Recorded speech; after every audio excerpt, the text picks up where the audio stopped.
O destino espiritual do homem. E muitos dos que dormem no pó da terra ressuscitarão, uns para a vida eterna e outros para a vergonha e desprezo eterno. Daniel capítulo 12, versículo 2.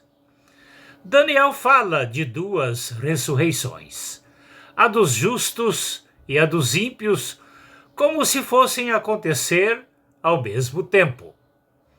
O Novo Testamento, especificamente o livro do Apocalipse, fala da primeira ressurreição, a dos santos para a vida eterna. Apocalipse capítulo 20, versículo 6. Fatos preditos em todo o capítulo 19 de Apocalipse.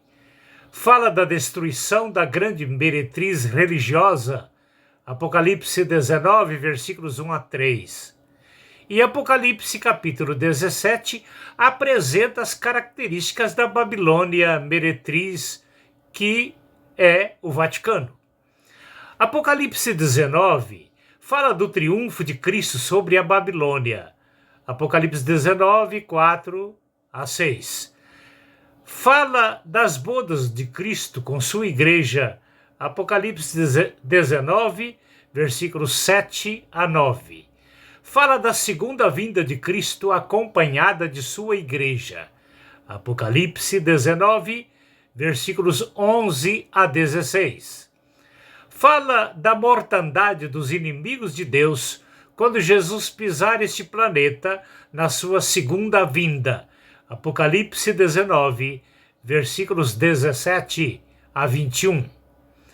Apocalipse capítulo 20 fala da prisão de Satanás no abismo durante o milênio de Cristo.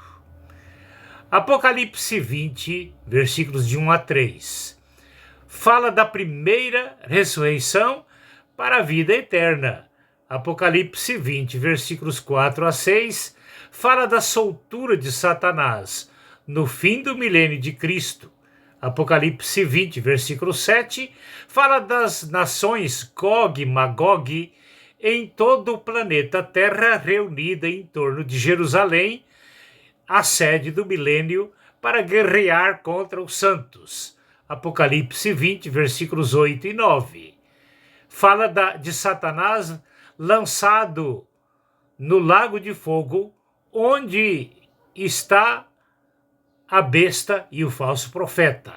Apocalipse 20, versículo 10. Mesmo não aparecendo a palavra ressurreição, mas no juízo final, o texto fala do julgamento dos mortos. Apocalipse 6, versículo 9, fala dos mártires da grande tribulação mortos debaixo do altar. E capítulo 7, versículo 13, fala dos mártires no céu, mas não encontramos a palavra ressurreição dos mártires da grande tribulação. Ora, se eles aparecerão no céu depois de mortos aqui, é porque ressuscitarão. Apocalipse 20, versículos 11 a 15, fala do juízo do grande trono branco em um abismo sem o céu e a terra. Apocalipse capítulo 20, versículo 11, fala do julgamento dos ímpios com base nos livros das anotações das obras e a verificação no livro da vida sem o nome de qualquer um deles. Apocalipse 20, versículo 15. Em todos os lugares onde houver mortos sem Cristo, farão partes do pacote que serão lançados do lago de fogo, o que será chamado esse lançamento de a segunda morte. Apocalipse capítulo 20, versículos 13 a 15. Apocalipse 20, versículos 8 e 9, deixa-nos a impressão de que os inimigos de Deus e de seu povo viverão durante o milênio paralelo ao governo de Cristo, aguardando a soltura de Satanás do abismo para aliarem-se a ele e, sob a sua liderança, atacar o arraial dos santos, quando serão todos os ímpios destruídos para sempre. Aí terá encerrada essa rebeldia sem punição. Paraíso e o Hades. Na carta 1 aos Tessalonicenses, capítulo 5, versículo 23, o apóstolo Paulo descreve o ser humano, espírito, alma e corpo, deduzindo uma interpretação. O corpo, por ser bem conhecido, dispensa comentários. A alma também presente nos seres irracionais, na criação, conforme Gênesis capítulo 1, versículo 30, é o poder que distribui vontades, determinações, talentos e outros para as realizações do corpo neste mundo. Morrendo o corpo, a alma cessa. O espírito, se a alma e o corpo, até a morte, fizeram a vontade de Deus, o espírito volta-se para Deus. E o espírito do ímpio vai para um lugar chamado Hades após a morte. Eclesiastes capítulo 12, versículo 7, diz que ao morrer o corpo, o espírito volta para Deus. O espírito do justo, sim, e o espírito do ímpio, para onde vai? Jesus prometeu ao ladrão arrependido na cruz: em verdade te digo que hoje estarás comigo no paraíso. Como o ladrão do outro lado não disse nada, Jesus não disse para onde o seu espírito iria após a morte. Lucas capítulo 23, versículo 43. Creio que para definir, Jesus contou a narrativa do rico e Lázaro, dizendo que o espírito do justo vai para Deus.